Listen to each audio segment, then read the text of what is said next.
Tudo isso que ouvimos faz calar na nossa alma os nossos deveres com os ensinamentos cristãos, que vêm advogar a nossa causa, iluminar a nossa vida, pacificar a nossa alma e, com mais coragem, convicção e decisão, seguirmos o caminho de progresso espiritual. E toda a nossa conduta pode nos beneficiar, como beneficiar os espíritos menos esclarecidos que participam da nossa jornada. E podemos também manter nas trevas do desconhecimento os espíritos que convivem conosco na caminhada terrena. Então, a nossa conduta, a nossa maneira cristã de viver, nos faz bem a nós, espírito encarnado, e faz bem aos espíritos desencarnados que ainda sofrem, porque desconhecem a razão da sua existência. Na Terra não aprenderam as leis de amor, nos planos espirituais eles aprendem, fazem parte de uma escola espiritual para que depois ganhem a chance da reencarnação. E chega aqui na Terra, a gente se esquece de tudo que aprendeu, de todos os ensinamentos e orientações, porque o mundo ainda é muito forte sobre os encarnados e mantém nas trevas os desencarnados. E as religiões são importantes para esta orientação.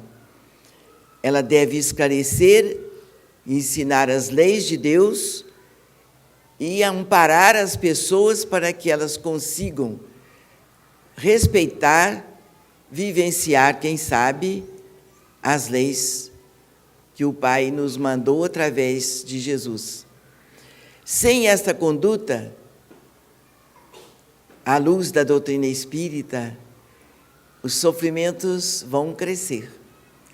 Como tem crescido. Muitas pessoas falam que o planeta progrediu. Progrediu na parte material, mas na parte espiritual não. Naturalmente, o progresso acontece em algumas almas, acontece em alguns sentimentos, mas isso não é progresso que nós podemos considerar que o mundo progrediu. O povo não entende ainda a razão da sua presença de povoar a terra.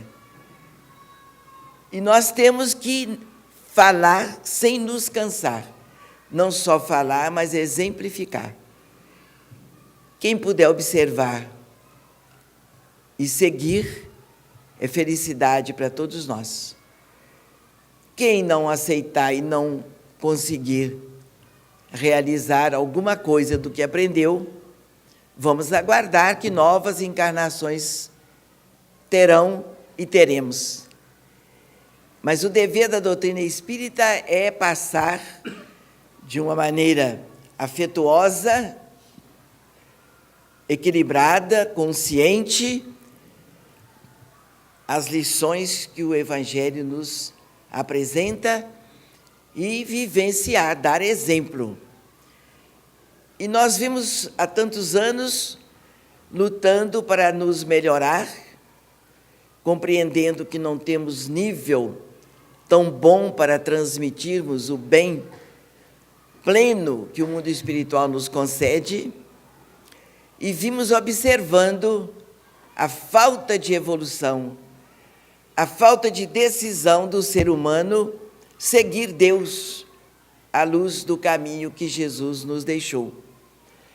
É uma dificuldade lamentável, dando terreno propício para o sofrimento crescer, adubando a semente do mal. E os espíritos estão aí abusando. Antes, um tempo antes que a doutrina era pouco divulgada, por dificuldades que as religiões apresentavam, era uma tristeza a obsessão. Ela era quase que generalizada. Com a divulgação e o trabalho da doutrina espírita, isto melhorou. E acredito que melhorou de lá para cá.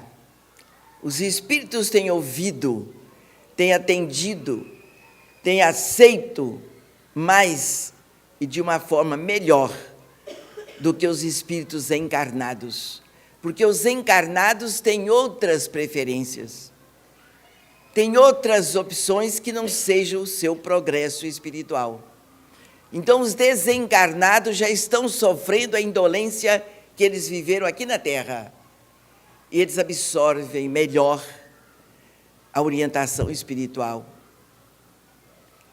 E quando a gente observa aqui, ali ou acolá, uma obsessão mais concreta dominando o corpo físico, é uma dificuldade. Às vezes tem que levar o paciente para a medicina terrena, não que ela vá curar o espírito, não cura, mas ela vai dar uma medicação para o corpo físico se fortalecer, a fim de que o dono do corpo tenha um instrumento para se defender das agressões. O corpo físico fica tão exaurido pelo domínio do obsessor que ele não oferece resistência ao seu dono, que é o espírito, o encarnado. E o desencarnado, que tem algum poder sobre o encarnado, naturalmente com uma razão justa de ser, justa dentro dos seus sentidos, domina o corpo físico do encarnado. E o encarnado desfalece nas suas energias, sugadas pelo obsessor. Isto, graças a Deus, acontece pouco nos nossos dias. A obsessão, ela vem de uma forma cultural, ela vem de uma forma muito elegante, é quase como uma fascinação. A pessoa é fascinada pelas coisas do mundo, que dentro do nível espiritual chamamos de negativo, e a criatura toma posse daqueles direitos naturais de um obsediado, mas se considera muito equilibrado, muito inteligente, e o obsessor faz o trabalho dele à vontade, até que o cidadão caia, ou em abismos sociais, ou em abismos econômicos, familiares, de alguma maneira, um sofrimento que vem atacar e agredir o físico, e a parte física, que é bem observada, é bem concreta para os olhos daqueles que só enxergam com a visão terrena, a visão física. Então, de todos os modos, de maneiras, nós precisamos do estudo da doutrina espírita. Ainda que não seja estudo, mas leitura, porque a leitura, ela vai clareando o seu espírito, clareando a sua casa mental, iluminando os seus pensamentos. Daqui a pouco o seu espírito começa a absorver aquele bem-estar, aquela luz que pacifica. Ela não só clareia, como ela pacifica. Daqui um pouco você pode estudar. É um progresso constante da criatura espiritual na Terra, vivendo num corpo físico, numa vida social.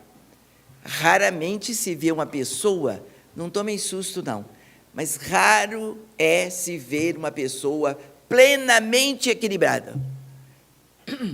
É lamentável que se possa falar isto numa época de tanto progresso de tudo na Terra.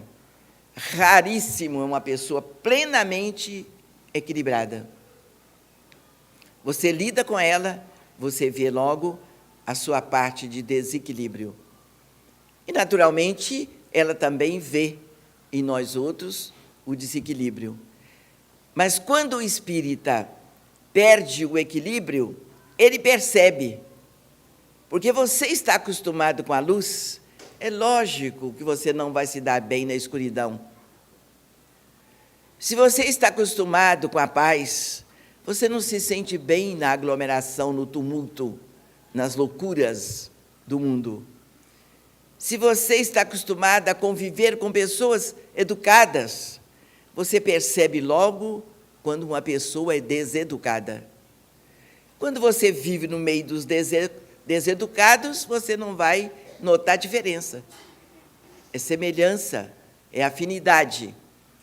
Então, quem estuda a doutrina espírita, ela não quer dizer que ela seja privilegiada, não. É a correspondência das suas opções. Você tem amor pelo trabalho do Cristo, então você se integra na doutrina espírita porque ela é justamente a doutrina do Cristo. É evidente que você vai receber o amparo, a proteção, as luzes dos planos superiores. É evidente. E o amor de Deus é tão grande que nos socorre, nos ampara, independendo da nossa perfeição ou um grande nível espiritual, mas pela sua opção. É tanto assim que você pode ser um espírito muito faltoso de um passado distante. Mas se hoje você se integra no trabalho do bem, trabalha no bem, procura pensar no bem, agir no bem, aquele passado negro vai se distanciando de você e o seu presente começa a se fazer em luz, dissipando aquele passado faltoso. Porque o amor de Deus cobre a multidão dos nossos pecados, mas a opção é sua. Você vai ter tantas reencarnações quanto for necessárias, até que você faça opção para a vida espiritual. Porque você é espírito. Nós temos que melhorar nossa maneira de ser cristão. Que Jesus nos abençoe, nos pacifique o coração, aliviando o peso do nosso fardo que nós estamos acumulando há tantos séculos. Os bons amigos nos ajudem a conduzi-lo sem queda. Deus nos proteja a todos. Assim seja.